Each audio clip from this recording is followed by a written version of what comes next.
Getting ready for the bottom of the fourth here at Boyd and Jill Smith Family Stadium. Thanks for watching this webcast live online at GoStanford.com alongside and NCAA.com.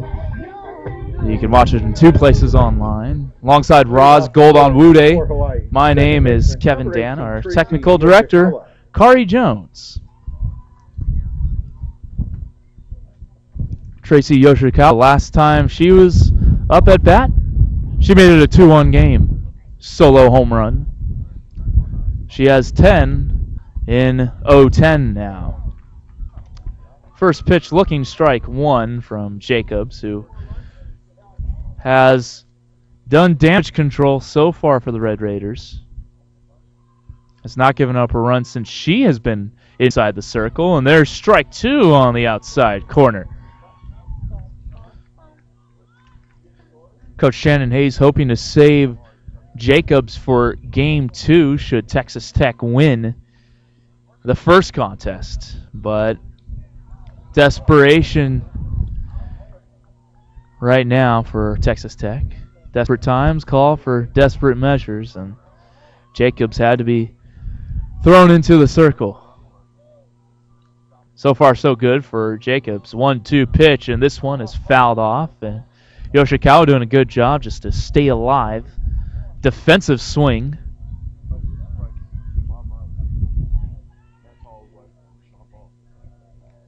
Jacobs had 50 wins in her career, which is second all-time at Texas Tech entering the weekend. And her 17 wins as a freshman in 2007 were second all-time for a Red Raider in a single season. Her 152 Ks that year were sixth all-time. In 2010, she has 122 strikeouts. 2-2 pitch, and this one is blooped into right field on the run. A great diving grab by Ashley Hamada to keep the bases clear as the Rainbow Wahine flip over the lineup card. And it's Kelly Majum now, 1 for 2 with a home run.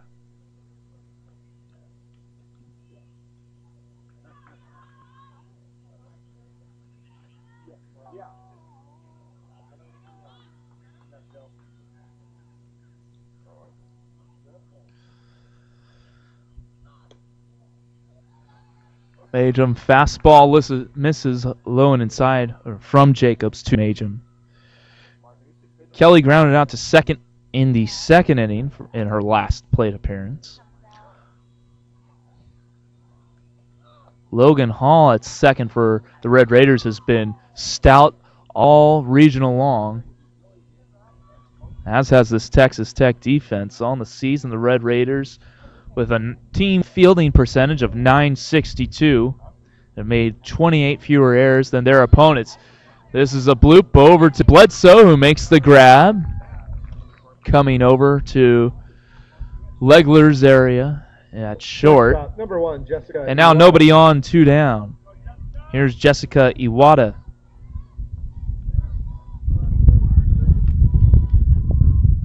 Oh for 2 with a pop out to second and a ground out to second.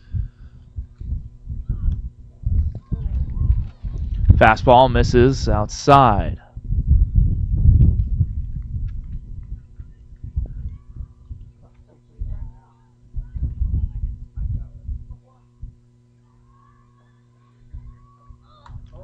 Foul just down the third base side to the left of the chalk. Bledsoe had it covered. The Red Raiders in their scarlet tops with gray pants and scarlet socks, black lettering with white outlining. The Rainbow Wahine in the gray uniforms with green numbering and lettering and black and white outlining. 1-2 the count. To the Rainbow Wahine freshman from Lihue, Kauai. Lihue, the home of the major airport on the island of Kauai. She went to Kauai High School and was a 5-sport athlete. Softball, bowling, basketball, soccer, and track earned 9 letters in those 5 sports. Hit .633 as a senior with 8 home runs, 24 batted in, and 23 runs scored. And a 2-time league champ in bowling. 2-2 count, nobody on. 2 down. Here's the offering from Jacobs that misses outside.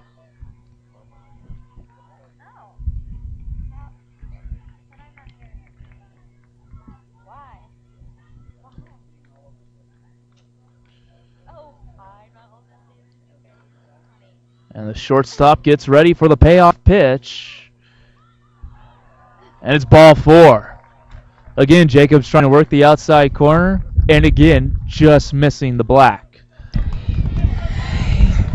Kevin, Number 33, earlier today we kind of framed this game. We kind of talked about how both of these teams were exceeding preseason expectations. And even though Hawaii is number 19 in the nation, number 1 seed here at the Stanford Regional, they were not expected to be as dominant as they were in the WAC conference play. The preseason player of the year was predicted to be Amberly Waits out of Louisiana Tech.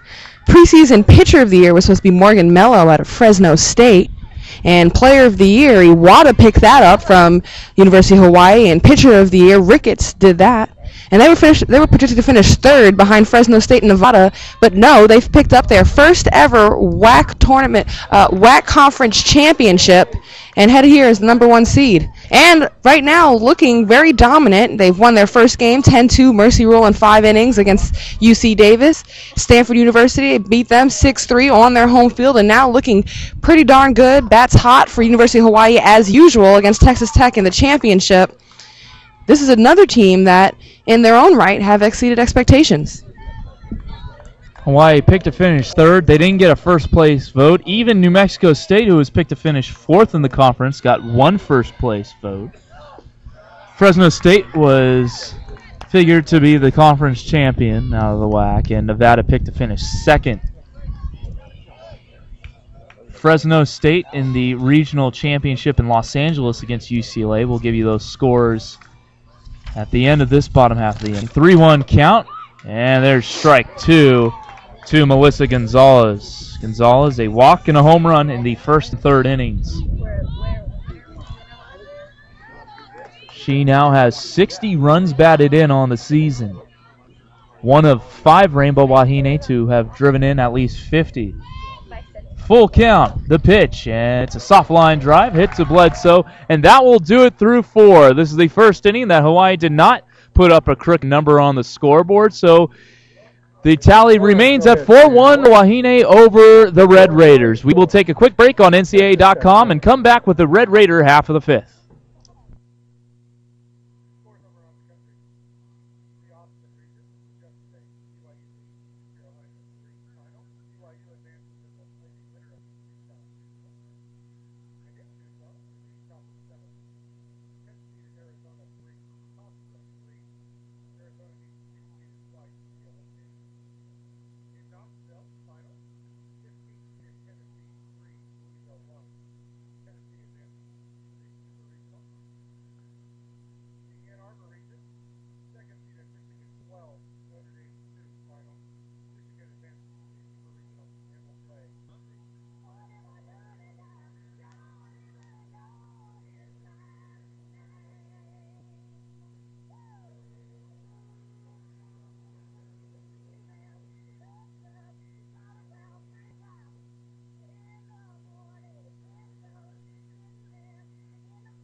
Ball 1 to Jennifer Lee, the designated player for the Texas Tech Red Raiders. Her team trailing by 3 in the top of the 5th, 4-1.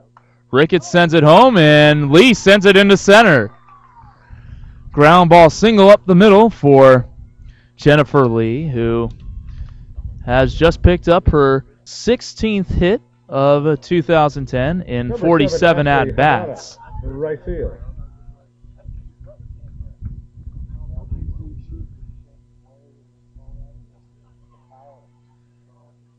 Ashley Hamada struck out swinging to end the second inning. As a runner on now. Here's some scores. In the Knoxville Regional, 15th seeded Tennessee knocking off Louisville 3-1 to advance to the Super Regional. In the Gainesville Regional, Florida 13, the Florida International Panthers 3. And the Gators will move on to the Super Regional there, and they will face the winner of Arizona State Long Island. That game not underway yet. Gonzalez to first, and Hamada is out, but that will allow the Texas Tech base runner Mackenzie Clemens to take second, who just came in to pinch run for Jennifer Lee.